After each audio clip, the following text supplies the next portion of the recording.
Hi dears, welcome back to my channel. ഇന്നൊരു chicken recipe ആയിട്ടാണ് ഞാൻ നിങ്ങളുടെ മുന്നിൽ എത്തിയിട്ടുള്ളത്. അപ്പോൾ ഓവനോ ഗ്രില്ലോ ഒന്നും ഇല്ലാതെ തന്നെ നമ്മളെ വീട്ടിലുള്ള പ്രഷർ കുക്കർ ഉപയോഗിച്ചിട്ട് ഒരു ഹോൾ ചിക്കനെ എങ്ങനെ നമുക്ക് ഫ്രൈ ചെയ്തെടുക്കാം എന്നുള്ളതാണ് ഇന്നത്തെ വീഡിയോയിൽ കാണിക്കുന്നത്. അപ്പോൾ വീഡിയോ തുടങ്ങുന്നതിന് മുന്നേ ആയിട്ട് ചാനൽ ഇതുവരെ സബ്സ്ക്രൈബ് ചെയ്യാതെയാണ് നിങ്ങൾ കാണുന്നതെന്നുണ്ടെങ്കിൽ തീർച്ചയായിട്ടും ഒന്ന് സബ്സ്ക്രൈബ് ചെയ്യുക. കൂടെയുള്ള ബെല്ലൈക്കണും കൂടെ ഒന്ന് ക്ലിക്ക് ചെയ്യാൻ മറക്കരുത്. അപ്പോൾ ഒരു ഫുൾ ചിക്കൻ്റെ റെസിപ്പിയാണ് കാണിക്കുന്നതെന്ന് ഞാൻ നേരത്തെ തന്നെ പറഞ്ഞിട്ടുണ്ടായിരുന്നു. അപ്പോൾ അതിലേക്ക് വേണ്ടിയിട്ടുള്ള മസാലയാണ് ആദ്യം തയ്യാറാക്കുന്നത്. ചിക്കൻ അവിടെ കഴുകിയിട്ട് വെള്ളം വാരാൻ വേണ്ടിയിട്ട് വെച്ചിട്ടുണ്ട്. 1.5 കിലോ തൂക്കമുള്ള ചെറിയ ചിക്കനാണ് ഞാൻ എടുത്തിട്ടുള്ളത്. അപ്പോൾ അതിലേക്ക് ആവശ്യമായിട്ടുള്ള ക്വാണ്ടിറ്റിയാണ് ഞാൻ കാണിക്കുന്നത്. 2 പച്ചമുളക് എടുത്തിട്ടുണ്ട്, പിന്നെ ഒരു വലിയ ചെറിയ ഉള്ളി എടുത്തിട്ടുണ്ട്, പിന്നെ ഒരു 10ഓളം വെളുത്തുള്ളിയുടെ അല്ലി കൂടെ ചേർക്കുന്നുണ്ട്, പിന്നെ ഒരു 3 ഇഞ്ച് നീളത്തിലുള്ള ഇഞ്ചിയുടെ കഷ്ണം കൂടെയാണ് ചേർക്കുന്നത്. അപ്പോൾ മുളകൊക്കെ ഓരോരുത്തരുടെ എരിവിനനുസരിച്ച് കൂട്ടും കുറക്കൊക്കെ ചെയ്യാം. ഇനി ഇതിലേക്ക് 2 ടീസ്പൂണോളം കാശ്മീരി ചില്ലി പൗഡറാണ് ചേർക്കുന്നത്. ഇത് നല്ല കളർ കിട്ടാൻ വേണ്ടിയിട്ടാണ് കാശ്മീരി ചില്ലി പൗഡറിനെ ചേർക്കുന്നത്. അതിന് പകരം ഫുഡ് കളറൊക്കെ ഉപയോഗിക്കുന്നവർക്ക് അതുകൂടെ ചെയ്യാം. അപ്പോൾ നമ്മുടെ വീട്ടിലെ ആവശ്യങ്ങൾക്ക് വേണ്ടിയിട്ടാകുമ്പോൾ അങ്ങനെ ഫുഡ് കളറൊന്നും ചെയ്യേണ്ട ആവശ്യമില്ല. ഇതിലേക്ക് 1/2 ടീസ്പൂൺ മഞ്ഞൾപ്പൊടി കൂടെ ചേർക്കുന്നുണ്ട്. പിന്നെ ഇത് കുരുമുളകിൻ്റെ പൊടിയാണ്. 1/2 ടീസ്പൂണോളം കുരുമുളകിൻ്റെ പൊടി കൂടിയാണ് ചേർക്കുന്നത്. ഇനി ഇതിലേക്ക് ചേർക്കേണ്ടത് 2 ടീസ്പൂണോളം തൈരാണ്. നല്ല കട്ടിയുള്ള തൈരാണ് ഞാനിപ്പോൾ ഉപയോഗിക്കുന്നത്. വീട്ടിൽ തന്നെ ഉണ്ടാക്കിയതായിരുന്നു. അത്യാവശ്യം നല്ല പുളിയും ഉണ്ട്, അതുകൊണ്ട് തന്നെ വിനാഗിരി കൂടെ ചേർക്കുന്നില്ല. അപ്പോൾ പുളി കുറവുള്ള തൈരാണ് നിങ്ങൾ ഉപയോഗിക്കുന്നതെന്നുണ്ടെങ്കിൽ 1 ടീസ്പൂണോളം വിനാഗിരി കൂടെ ചേർക്കാം. പിന്നെ ഈ പറഞ്ഞ പോലെ തന്നെ വലിയ ചിക്കനാണ് ഉപയോഗിക്കുന്നതെന്നുണ്ടെങ്കിലും വിനാഗിരി കൂടെ ചേർക്കണം. അത് പെട്ടെന്ന് വെന്ത് കിട്ടാനൊക്കെ നല്ലതാണ്. പിന്നെ അതിലേക്ക് ആവശ്യമായിട്ടുള്ള ഉപ്പ് കൂടെ ചേർക്കാം. ആ ചിക്കനിൽ പിടിക്കേണ്ട ആവശ്യത്തിനുള്ള ഉപ്പ് കൂടെ ചേർക്കണം. അപ്പോൾ തൈരിന് അത്യാവശ്യം പുളിയുള്ളതാണ്, അതുകൊണ്ട് തന്നെ ഒരു 1/4 ടീസ്പൂണോളം ലെമൺ ജ്യൂസ് കൂടെ ചേർക്കുന്നുണ്ട്, വിനാഗിരി ഒഴിക്കുന്നില്ല. പിന്നെ ഇതിലേക്കൊരു 4 തണ്ടോളം ചെറിയ തണ്ടാണ് നമ്മൾ മല്ലിയുടെ ഇല കൂടെ ചേർക്കുന്നുണ്ട്. പിന്നെ 2 തണ്ടോളം പുതിനയുടെ ഇല കൂടെ ചേർക്കുന്നുണ്ട്. പുതിനയുടെ ഫ്ലേവർ ഇഷ്ടമുള്ളവർക്ക് കൂടുതലായിട്ട് ചേർക്കാം. ഇനി ഇതെല്ലാം കൂടെ ഒന്ന് മിക്സിയിലിട്ടൊന്ന് അരച്ചെടുക്കണം. വെള്ളമൊന്നും ചേർക്കാതെ നല്ല പേസ്റ്റ് രൂപത്തിലാക്കിയിട്ടൊന്ന് അരച്ചെടുത്താൽ മതി. തൈരൊക്കെ ഉണ്ടായതുകൊണ്ട് തന്നെ അതിലേക്ക് ആവശ്യമായിട്ടുള്ള വെള്ളം അതിൽ തന്നെ ഉണ്ടാവും.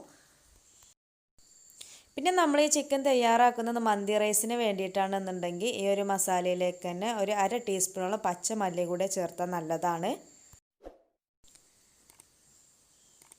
ഇങ്ങനെ അരച്ചെടുത്ത മിക്സിലേക്ക് 1 ടീസ്പൂൺ ഓയിൽ കൂടെ ചേർക്കണം. നമ്മൾ കുക്കിങ്ങിന് ഏതാ ഓയിലാണോ ചേർക്കുന്നത് അതാണ് ചേർക്കേണ്ടത്. അപ്പോൾ ഞാൻ ആ ഓയിൽ ചേർക്കാൻ വേണ്ടിയിട്ട് മറന്നിട്ടുണ്ടായിരുന്നു. പിന്നെ കുറച്ച് കഴിഞ്ഞിട്ട് മസാലയൊക്കെ തേച്ച് പിടിപ്പിച്ചതിന് ശേഷമാണ് ഞാൻ തേച്ച് പിടിപ്പിച്ചത്. ഇപ്പോൾ ഇത് ഫ്രൈ ചെയ്യാൻ വേണ്ടിയിട്ട് ഇങ്ങനെ സ്കിന്നില്ലാത്ത ഒരു ചിക്കനാണ് എടുത്തിട്ടുള്ളത്. അപ്പോൾ സ്കിന്നോട് കൂടിയിട്ടുള്ളതും എടുക്കാം. എനിക്ക് കുറച്ചുകൂടി ടേസ്റ്റി ആയിട്ട് തോന്നിയത് സ്കിന്നില്ലാത്തതാണ്.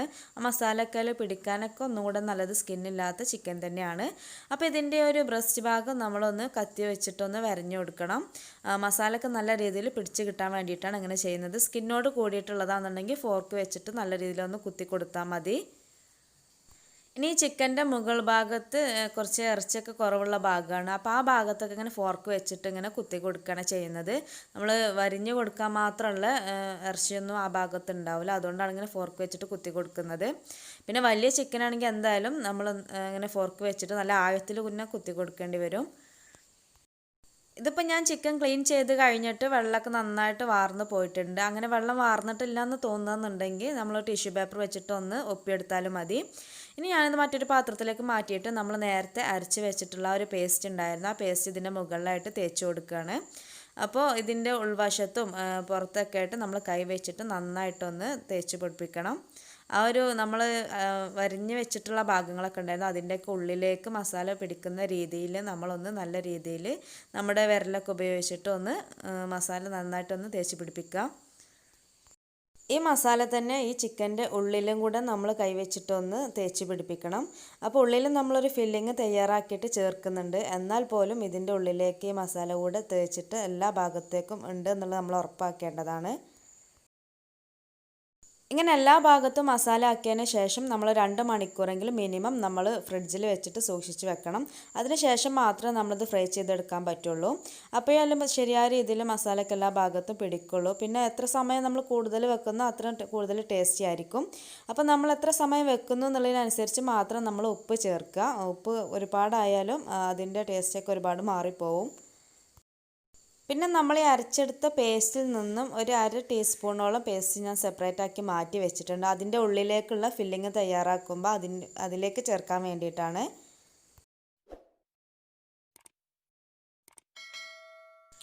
അപ്പോൾ ചിക്കൻ മസാല തേച്ചിട്ട് നമ്മൾ ഫ്രിഡ്ജിൽ വെക്കുന്നതിന് മുന്നേ ആയിട്ട് അതിൻ്റെ ഉള്ളിലേക്ക് മസാല കൂടെ ചേർക്കണം. അപ്പോൾ മസാല ഉണ്ടാക്കാൻ വേണ്ടിയിട്ട് ഞാൻ ഇതുപോലെയുള്ള ഒരു ഫ്രൈയിങ് പാനാണ് വെച്ചിട്ടുള്ളത്. അതിലേക്ക് നമ്മൾ കുക്കിങ്ങിന് വേണ്ടിയിട്ടുള്ള ഏതെങ്കിലും ഒരു ഓയിൽ ഒഴിച്ചു കൊടുക്കാം.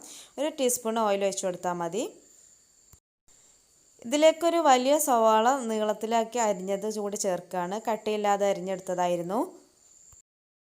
ഇതിലേക്ക് ആവശ്യമായിട്ടുള്ള ഉപ്പ് കൂടെ ചേർത്തിട്ട് ചെറുതായിട്ടൊന്ന് വഴറ്റിയെടുക്കണം. അപ്പോൾ ഇങ്ങനെ സവാളൊക്കെ വഴറ്റിയതിന് ശേഷം പിന്നെ ഒരു ചെറിയ തക്കാളി കൂടെ ചെറുതാക്കി അരിഞ്ഞത് ചേർക്കുകയാണ്. ഈ തക്കാളി പകുതി വേവായതിന് ശേഷം നമ്മൾ നേരത്തെ ഉണ്ടാക്കി വെച്ചിട്ടുള്ള ഒരു പേസ്റ്റ് ഉണ്ടായിരുന്നല്ലോ, നമ്മൾ ചിക്കനിൽ തേച്ച് പിടിപ്പിക്കാൻ വേണ്ടിയിട്ടുള്ള, അതിൽ നിന്നും ഒരു 1/2 ടീസ്പൂണോളം എടുത്തിട്ട് ഇതിലേക്ക് ചേർക്കുകയാണ്. അപ്പോൾ ഇതിലേക്ക് ആവശ്യമായിട്ടുള്ള മഞ്ഞളും മുളകും പിന്നെ എരിവും കാര്യങ്ങളൊക്കെ ആ ഒരു മസാലയിൽ തന്നെ ഉണ്ടാവും. പിന്നെ നമുക്ക് വേണമെന്നുണ്ടെങ്കിൽ എരിവിന് വേണ്ടിയിട്ട് കുറച്ച് കുരുമുളകിൻ്റെ പൊടി കൂടി ചേർക്കാം.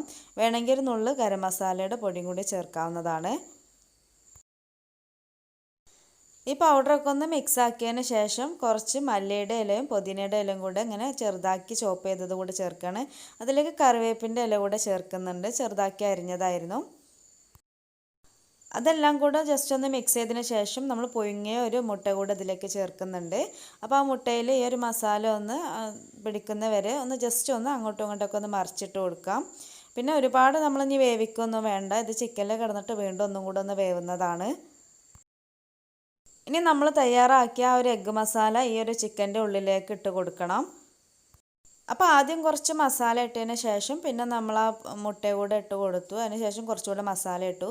അപ്പോൾ അതിൽ കുറച്ചുകൂടെ ഗ്യാപ്പ് ഉണ്ടായിരുന്നു. അപ്പോൾ ഞാൻ ഒരു മുട്ട കൂടെ വെച്ച് കൊടുത്തിട്ടുണ്ട്. അങ്ങനെ 2 കോഴിമുട്ട ഇതിൽ ചേർത്തിട്ടുണ്ട്. അപ്പോൾ മസാലയൊക്കെ ഇട്ട് കൊടുത്തതിന് ശേഷം ഇതിൻ്റെ ആ ഒരു ഓപ്പണിങ് നമ്മൾ ഒന്ന് നൂലും സൂചിയൊക്കെ വെച്ചിട്ട് ഒന്ന് തുന്നി കൊടുക്കണം.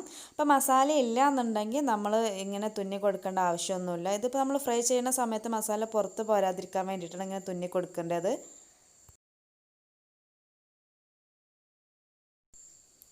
ഈ ഹോള് കംപ്ലീറ്റ് ആയിട്ട് തുന്നി കൊടുത്ത് അടിച്ചതിന് ശേഷം ഇതിൻ്റെ ലെഗ് രണ്ടും തമ്മിലൊന്ന് കൂട്ടിക്കെട്ടി കൊടുക്കണം.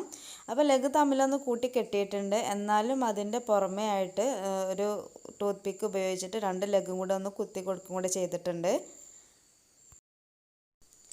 ഇതിപ്പോൾ ഞാൻ 4 മണിക്കൂറോളം ഫ്രിഡ്ജിൽ വെച്ചതിന് ശേഷം എടുത്തതാണ്. ഇതിൽ ആ ടൂത്ത് പിക്ക് കുത്തി നിങ്ങൾക്ക് കാണാൻ പറ്റും. നമ്മൾ ജസ്റ്റ് ഒന്ന് പ്രസ് ചെയ്ത് കുത്തി കൊടുത്താൽ മതി, എന്നാൽ തന്നെ ലെഗ് അങ്ങോട്ടും ഇങ്ങോട്ടും ഇളകാതെ നിന്നോളും. ഒരു 4 ടേബിൾ സ്പൂണോളം കുക്കിംഗ് ഓയിൽ എടുത്തിട്ടുണ്ട്. ഇതിൽ നിന്നും 1 ടേബിൾ സ്പൂണോളം ഞാൻ ഈ ഒരു ചിക്കൻ്റെ മുകളിലായിട്ട് തേച്ച് കൊടുക്കുകയാണ്. ഇത് നമ്മൾ മസാലയിൽ 1 ടീസ്പൂൺ ചേർത്ത് കൊടുത്തിട്ട് ചെയ്താൽ മതിയായിരുന്നു. ഞാനപ്പോൾ മറന്നതുകൊണ്ടാണ് ഇപ്പോൾ രണ്ടാമതായിട്ട് ഇങ്ങനെ ചെയ്ത് കൊടുക്കുന്നത്. അപ്പോൾ ഇത് കുറച്ച് സമയം ഫ്രിഡ്ജിൽ വെച്ചതുകൊണ്ട് തന്നെ നമ്മൾ തേച്ച് കൊടുക്കുന്ന സമയത്ത് മസാല ഒന്നും ഇളകി പോയിരുന്നില്ല. മസാലയൊക്കെ നല്ല രീതിയിൽ ഇതിൽ തന്നെ പിടിച്ചിട്ടുണ്ട്. അപ്പോൾ ഇനി ഇത് കുക്ക് ചെയ്തെടുക്കാൻ വേണ്ടിയിട്ട് ഞാൻ പ്രഷർ കുക്കറാണ് ഉപയോഗിക്കുന്നത്. അപ്പോൾ സ്റ്റീലിൻ്റെ പ്രഷർ കുക്കറാണ് ഞാനിപ്പോൾ ഉപയോഗിക്കുന്നത്. അപ്പോൾ ഈ കുക്കർ ചൂടായതിന് ശേഷം നമുക്ക് ഇതിലേക്ക് ആവശ്യമായിട്ടുള്ള ഓയിലൊന്ന് ചേർത്ത് കൊടുക്കണം. അപ്പോൾ ഏത് ഓയിൽ വേണമെങ്കിലും ചേർക്കാം, സൺഫ്ലവർ ഓയിലോ അല്ലെങ്കിൽ വെളിച്ചെണ്ണയോ ചേർക്കാം. ഇത് 3 ടേബിൾ സ്പൂൺ ഓയിലാണ് നമ്മൾ ചേർക്കുന്നത്. ഈ ഒരു ഓയിൽ തന്നെയാണ് നമ്മൾ മസാലയിലേക്ക് കൂടിയിട്ട് ചേർക്കുന്നത്. 1 ടേബിൾ സ്പൂൺ അവിടെ ചേർത്തിട്ടുണ്ടായിരുന്നു, അത് ഈ ഓയിൽ തന്നെയാണ്. അപ്പോൾ ഇത് ചൂടായതിന് ശേഷം ഇതിലേക്ക് ഈ ഒരു രീതിയിൽ കറിവേപ്പില അടിയിൽ നിരത്തി കൊടുത്താൽ നല്ലതാണ്.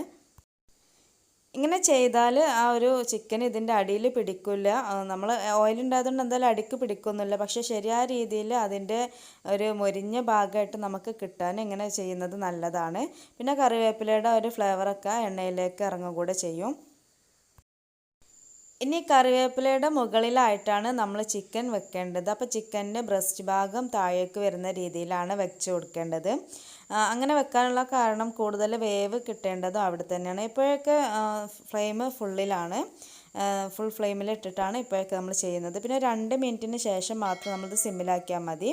അപ്പോൾ ഞാനിത് അടച്ച് വെച്ചിട്ടാണ് വേവിക്കുന്നത്. വെയിറ്റൊക്കെ വെച്ചിട്ടുണ്ട്. വെയിറ്റൊന്നും ഒഴിവാക്കേണ്ട ആവശ്യമില്ല. ഒരു 10 മിനിറ്റ് സമയമായിട്ടുണ്ട്. ഇതിൻ്റെ ഇടയ്ക്ക് വിസിലടിച്ചിട്ടൊന്നുമില്ല. ഇനി വിസിലടിച്ചു എന്ന് വിചാരിച്ച് പ്രശ്നമൊന്നുമില്ല. അപ്പോൾ 10 മിനിറ്റ് കഴിഞ്ഞതിന് ശേഷം ഇതൊന്ന് മറിച്ചിടുകയാണ്. മറിച്ചിട്ടിട്ട് വീണ്ടും ഒരു 10 മിനിറ്റ് സിമ്മിലാക്കിയിട്ട് തന്നെ വേവിച്ചെടുക്കുകയാണ്. അപ്പോഴും കുക്കറിൻ്റെ വെയിറ്റ് വെക്കുന്നുണ്ട്. വെയിറ്റ് വെച്ചെന്ന് വിചാരിച്ച് വിസിലടിക്കൊന്നുമില്ല. സിമ്മിലാണല്ലോ ഇത് കിടക്കുന്നത്. പിന്നെ വിസിലടിച്ചു എന്ന് വിചാരിച്ച് പ്രശ്നമില്ല. അതും കഴിഞ്ഞിട്ട് ആവിയൊക്കെ ഒഴിച്ചിട്ട് നമുക്ക് ഇത് ഒന്നുകൂടെ ഒന്ന് തുറന്ന് നോക്കാം. ഇപ്പോൾ ഇത് മറിച്ചിട്ടിട്ട് 10 മിനിറ്റ് വെന്തിട്ടുണ്ട്. അങ്ങനെ ടോട്ടൽ 20 മിനിറ്റാണ് ഇപ്പോൾ ഇത് വേവാൻ വേണ്ടിയിട്ട് എടുത്ത സമയം. വലിയ ചിക്കൻ ആണെങ്കിൽ ഇതിനേക്കാളും കൂടുതൽ സമയം എടുക്കും. ഇനി നമുക്ക് ഈ ചിക്കൻ എടുത്തിട്ട് സാധാരണ ഒരു ഫ്രൈയിങ് പാനിലേക്ക് മാറ്റണം. അപ്പം നമ്മൾ ഒഴിച്ചിട്ടുള്ള ഓയിലും പിന്നെ ഈ ചിക്കനിൽ നിന്നും ഇറങ്ങി വന്നിട്ടുള്ള കുറച്ച് വെള്ളം കൂടെ കുക്കറിലുണ്ടാവും. അത് ഈ ചിക്കൻ്റെ മുകളിലൂടെ അങ്ങോട്ട് ഒഴിച്ചു കൊടുക്കാം. എന്നിട്ട് നമ്മൾ ഫുൾ ഫ്ലെയിമിലിട്ടിട്ട് ഒരു 2-3 മിനിറ്റ് ഇതൊന്ന് വേവിച്ചെടുക്കുകയാണ് ചെയ്യുന്നത്. അപ്പോൾ ചിക്കൻ ഇനി അധികം വേവാനൊന്നുമില്ല, പക്ഷെ അതൊന്ന് മൊരിഞ്ഞ് കിട്ടാൻ വേണ്ടിയിട്ടാണ് ഇങ്ങനെ ഫ്രൈയിങ് പാനിൽ ഇട്ടിട്ട് ചെയ്യുന്നത്. അങ്ങനെ ഒരു 2-3 മിനിറ്റിന് ശേഷം ഇതൊന്ന് മറിച്ചിടണം. പിന്നെ കുക്കറിലുള്ള ബാക്കി എത്രയാണോ വെള്ളം ഉണ്ടാകുന്നത് ആ വെള്ളം മുഴുവനായിട്ട് ഇതിലേക്ക് ഒഴിച്ചു കൊടുക്കണം. അപ്പോൾ അതിൻ്റെ ഫ്ലേവർ ഫുള്ള് ഉണ്ടാവുക ആ വെള്ളത്തിലായിരിക്കും. അപ്പോൾ നമ്മൾ അതങ്ങോട്ട് ഒഴിവാക്കി കളയരുത്. ഇനി അങ്ങനെ ഒഴിവാക്കാനാണ് ഉദ്ദേശം എന്നുണ്ടെങ്കിൽ നമ്മളിതിലേക്ക് എന്തെങ്കിലും റൈസ് ഉണ്ടാക്കുക എന്നുണ്ടെങ്കിൽ ആ റൈസിൻ്റെ കൂട്ടത്തിൽ ആ ഒരു വെള്ളം ഒഴിച്ചു കൊടുത്താലും മതി.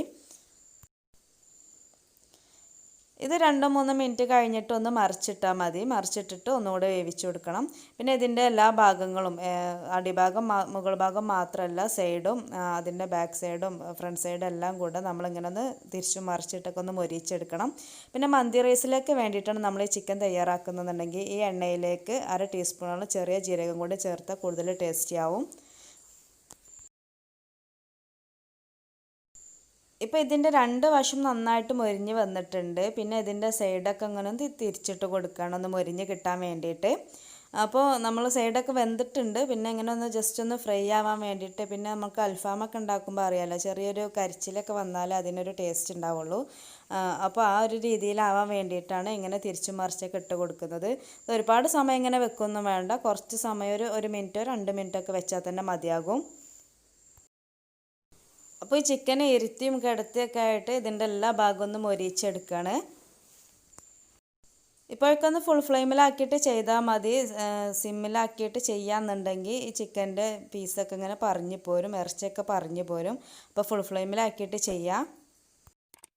ഇങ്ങനെ എല്ലാ ഭാഗവും ഒന്ന് മൊരിച്ചതിന് ശേഷം നമുക്കിത് വാങ്ങി വെക്കാം. അപ്പോഴും നമ്മൾ ഒഴിച്ചിട്ടുള്ള 2-3 ടേബിൾ സ്പൂണോളം ഓയിൽ അതിൽ തന്നെ ഉണ്ടാവും. ഇത് ഞാൻ പറഞ്ഞല്ലോ, ഒരുപാട് എണ്ണൻ്റെ ചിലവൊന്നും വരുന്നില്ല. പിന്നെ ഒരു 20 മിനിറ്റ് കുക്കിംഗ് ടൈം മാത്രമേ വരുന്നുള്ളൂ.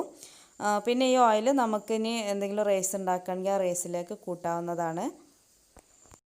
അപ്പോൾ ഇത്രയൊക്കെ ആയപ്പോഴേക്കും നല്ല ടേസ്റ്റി ആയിട്ടുള്ള അടിപൊളി ചിക്കൻ നമുക്ക് റെഡി ആയിട്ടുണ്ട്. അപ്പോൾ ഓവനും ഗ്രില്ലൊന്നും വേണ്ട. നമ്മുടെ വീട്ടിലെല്ലാവരുടെ വീട്ടിലുണ്ടാകും പ്രഷർ കുക്കർ. അതിൽ തന്നെ നമുക്ക് ഇതുപോലെ നല്ലൊരു ഷവായ ചിക്കനൊക്കെ തയ്യാറാക്കാൻ പറ്റുന്നതാണ്. പിന്നെ മന്തി റൈസിലേക്ക് വേണ്ടിയിട്ടാണെന്നുണ്ടെങ്കിൽ നമ്മളിത് സ്മോക്ക് ചെയ്തെടുത്താൽ മാത്രം മതി. പിന്നെ 1-2 കാര്യങ്ങൾ ഞാൻ നേരത്തെ പറഞ്ഞിട്ടുണ്ടായിരുന്നു, അതും കൂടി നിങ്ങൾ ശ്രദ്ധിക്കുക. അപ്പോൾ നല്ല അടിപൊളി മന്തി റൈസിലേക്കുള്ള ചിക്കനും റെഡിയാവും. ഈ ചിക്കൻ ഇപ്പോൾ 4 ആക്കി മുറിച്ചതിന് ശേഷമുള്ള ഒരു പിക്കാണ് ഈ കാണുന്നത്. അതിൻ്റെ ഉള്ളിൽ 2 എഗ്ഗ് ഉണ്ടായിരുന്നു എന്ന് ഞാൻ പറഞ്ഞല്ലോ. അപ്പോൾ മസാല ഇല്ലാതെ ചെയ്യണമെങ്കിൽ അങ്ങനെയും ചെയ്യാം. പിന്നെ മാരിനേറ്റ് ചെയ്ത് കഴിഞ്ഞതിന് ശേഷം കുറച്ച് സമയം വെക്കാൻ വേണ്ടിയിട്ട് ശ്രദ്ധിക്കണം. അപ്പോൾ നല്ല ടേസ്റ്റ് ഉണ്ടാവുള്ളൂ. അപ്പോൾ എല്ലാവരും ഒന്ന് ട്രൈ ചെയ്ത് നോക്കണം. പിന്നെ ചെറിയ ചിക്കൻ തന്നെ എടുക്കാൻ വേണ്ടിയിട്ട് ശ്രദ്ധിക്കുക. അതാകുമ്പോൾ പെട്ടെന്ന് വെന്ത് കിട്ടുകയും ചെയ്യും. പിന്നെ മസാലയൊക്കെ നല്ല രീതിയിൽ പിടിക്കുകയും ചെയ്യും. അപ്പോൾ ട്രൈ ചെയ്തിട്ട് നിങ്ങൾ ഫീഡ്ബാക്കൊക്കെ ഒന്ന് അറിയിക്കണം. പിന്നെ എല്ലാ വീഡിയോയിലും പറയുന്ന പോലെ തന്നെ നിങ്ങൾക്ക് വീഡിയോ ഇഷ്ടമായി നിങ്ങൾ ലൈക്ക് ചെയ്യണം. അതുപോലെ തന്നെ ഷെയർ ചെയ്യണം. നിങ്ങൾ ഫ്രണ്ട്സിനും ഫാമിലിക്കൊക്കെ ഒന്ന് മാക്സിമം ഷെയർ ചെയ്ത് കൊടുക്കാം.